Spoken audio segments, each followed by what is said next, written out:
It's me again, Miss Geraldine Villarasa. Okay po, andito po ako sa aking hometown sa Lopez, Quezon. Meron po ako ngayong i-vlog na property.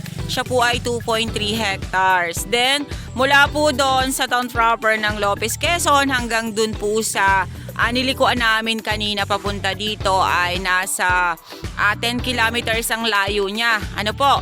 Then, mula naman po doon sa National Highway or Provincial Highway, papunta po dito sa property ay nasa 3 kilometers po ang layo niya. Then kita nyo naman po kanina yung kalsada papasok dito. Ano po, yung pong bungad ay maganda.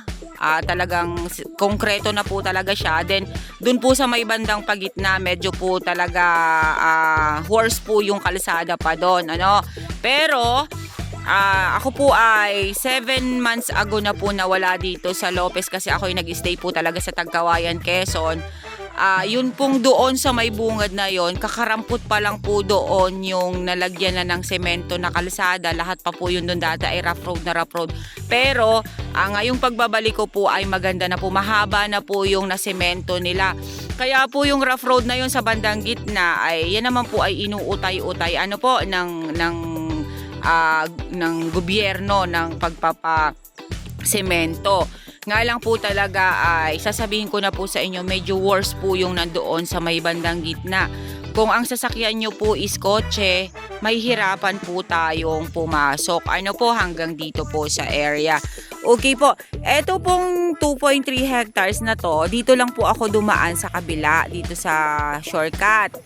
Pero meron pa rin po siyang kalsada doon sa kabila. Yun, mas malapit po siya sa Barangay Road po doon. Nasa kulang-kulang pong 20 meters lang yung kanyang layo doon sa Barangay Road. Ngayon, dito po ako pumunta kasi gusto ko pong makita yung sapa or ilog na nandito po mismo sa property. Kasi yun po yung pinakang importante. Yung pong source of water. Ano po? Yun naman pong kalsada ay ongoing nga po ang ginagawa nilang kalsada po dito sa amin dito sa isang barangay na to dito sa amin sa Lopez. Okay po, tara po papasukin po natin ang 2.3 hectares ng aking hometown na Lopez, Quezon. Okay po, andito na po ako sa area dito po sa 2.3 hectares.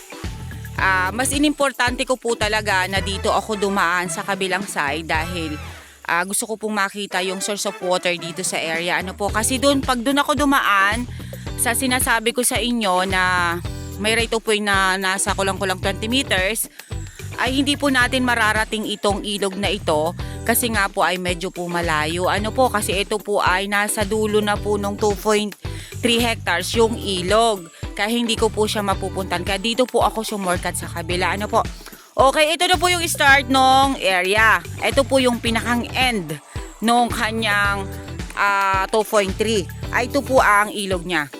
Ayan. Running water po siya. Ang lamig po ng tubig niya. Ayan.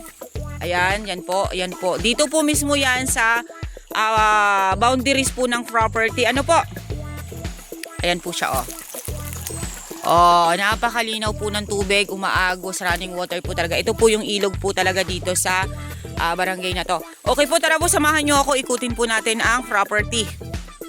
Ayan.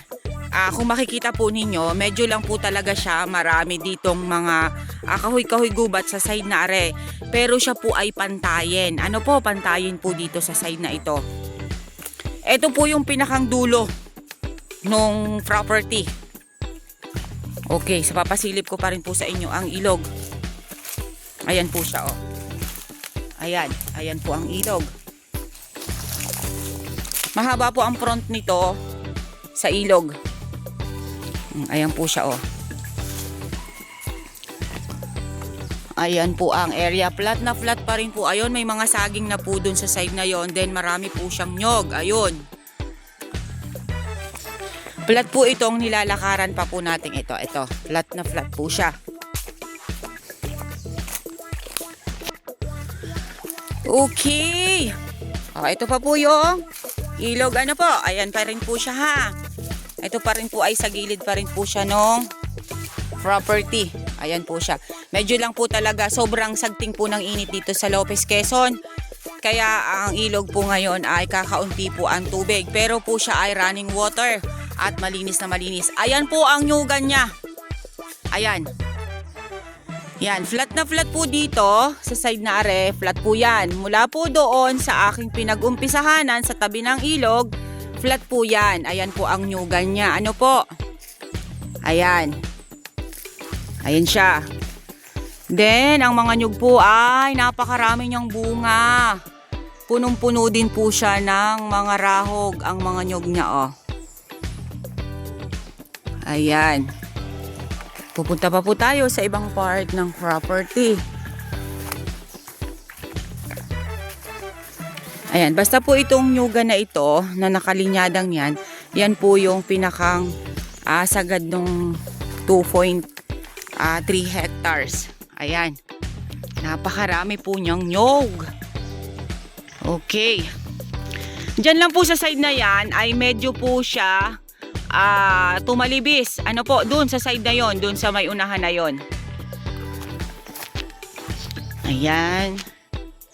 Ang Tagalog ng islopade ay talibis. Ayan, napakarami po niyang nyug, oh.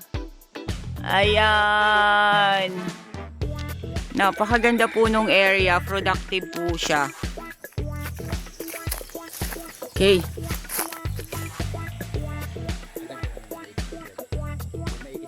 Okay. O, tara, diretso tayo. Ayan po ang mga nyug. Ang ganda niya, oh. Oh, napakarami po niyang mamunga. Okay, ayan po. Meron po ditong Indian mango sa side na to. And then yan po, yan yung side na yan ay pataas po yan, ha. Pero hindi po siya ganun katarik. Ano po? Pero sabi po nila, pagdating po dun sa taas ay pantay na dun. Nandun po ang barangay road. Sa taas na yan. Mababa lang naman po yung akyatin niya. Hindi po ganun ka taas. Ayan po ang area. Banat, Geraldine. Ayan. Ang kagandahan po kasi napakarami po niyang nyog. Kumbaga po ay may return income po agad kayo. Ayan, napakalaki ng puno ng antipolo, oh. At tinan niyo po ang mga nyog niya, oh. Ayan. Tulo pawis ba?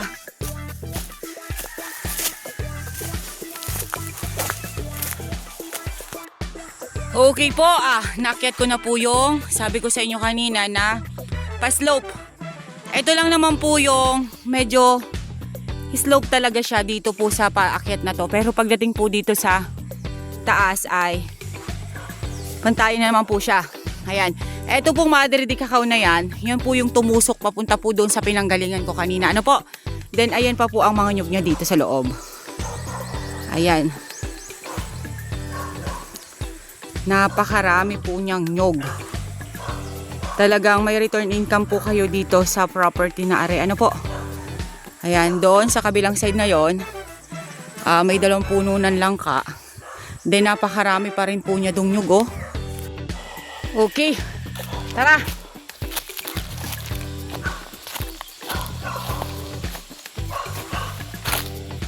Ayan po siya.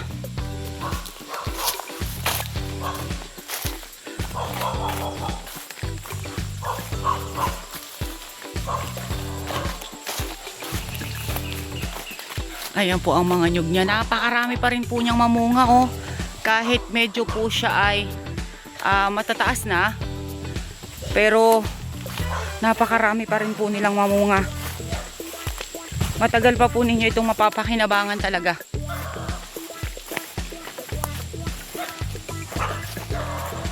Yan.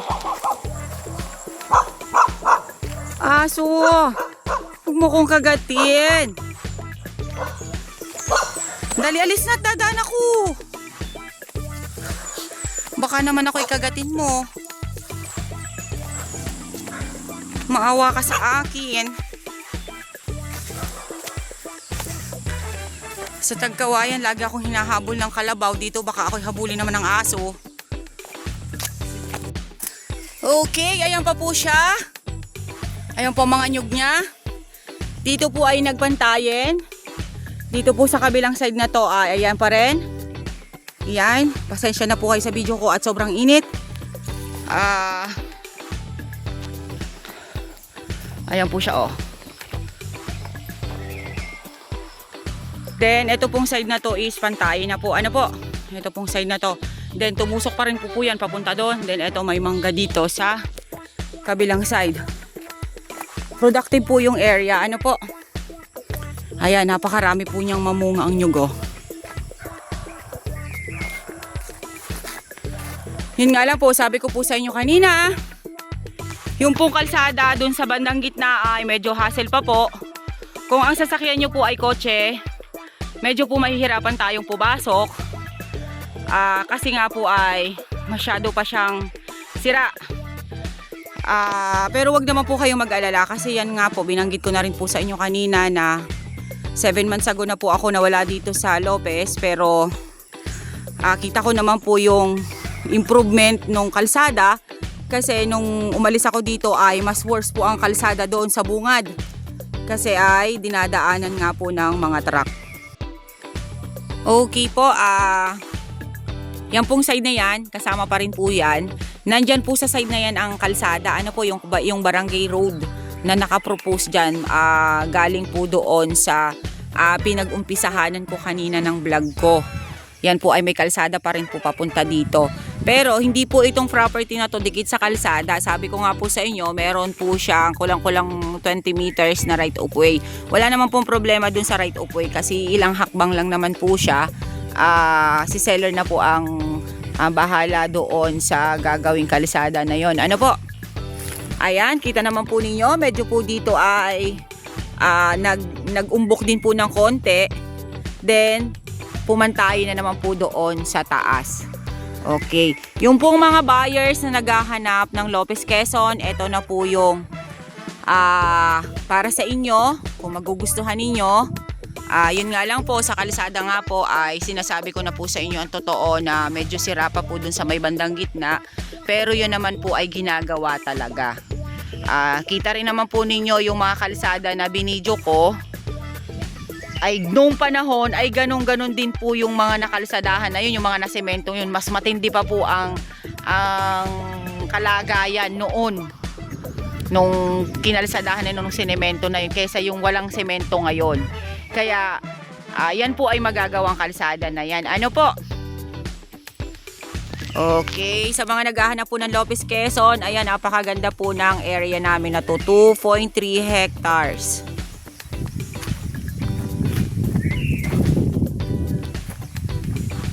Ayan, pasada pa po tayo ng konti.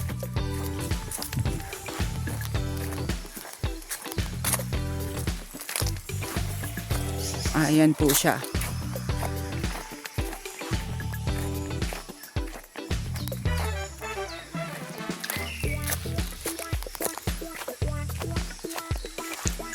Gaganda pa po ng nyug niya, oh. May mga matataas, pero may mga takaran pa rin po siya. Ayan, pantayin po dito sa side nare, oh. About po sa electricity, may poste na rin po ng kuryente dito sa ibabaw kasi nga po, sabi ko nga po sa inyo, may kalsada po doon.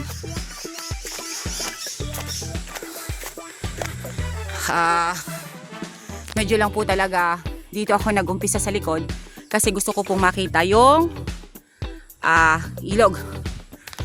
Okay guys, sabihin nyo na po ang property namin. Dito po ito sa Lopez Quezon, 2.3 hectares with right of way po siya na nasa kulang-kulang 20 meters. Ilang hakbang lang naman po mula po doon sa Barangay Road. Then mula po sa town proper ng Lopez Quezon ay nasa 10 kilometers po ang layo niya. Hanggang dun po sa pinaglikuan namin na Provincial Road. Then mula naman po sa Provincial Road hanggang dito po sa area ay nasa 3 kilometers po siya.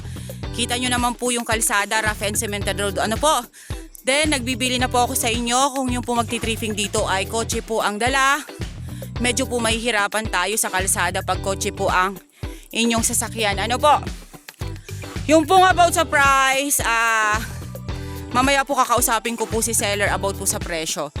Pero mura lang po itong property na to. Ano po? About naman po sa source of water. Kaya po ako duman sa likod kasi nga po tiningnan ko po mismo yung ilog na nasa boundaries ng property. Source of electricity ay meron din po. Yun po. Once again po ako po ulit ang inyong site locator, si Miss Geraldine Villarasa. Muli po ako maglalambing. Pa-like and share po ng aking mga vlog and pa-subscribe na rin po ng aking YouTube channel, Quezon Province Realty TV. Okay po, thank you po for watching.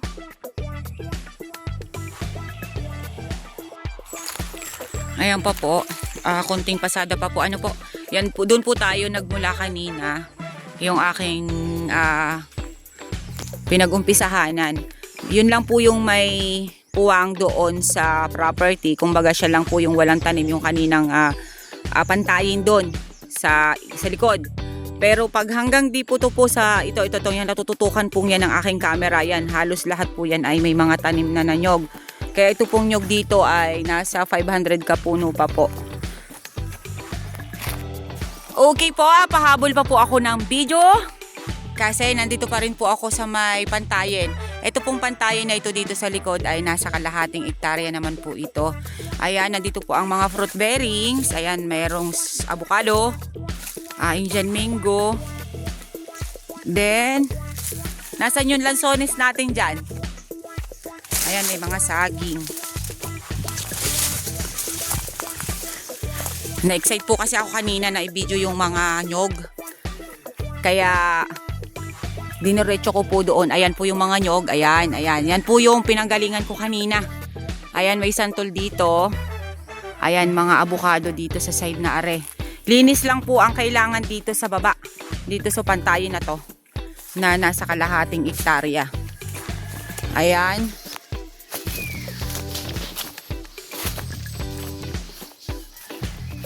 Ito po ay yung sa may kalapit ng ilog. Ano po? Nandito po ang bahay dati nung seller. Ayan.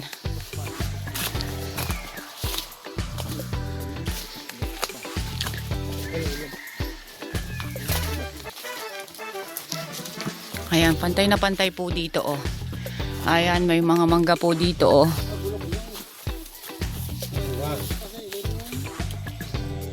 Then ito, guyabano. Then may kalamansi din. Then, may 2 pirasong lansones, 2 puno. Ayan, ito po ay mangga pa rin. Pantayin pa rin po dito sa side na are. Ano po? Ayan po siya.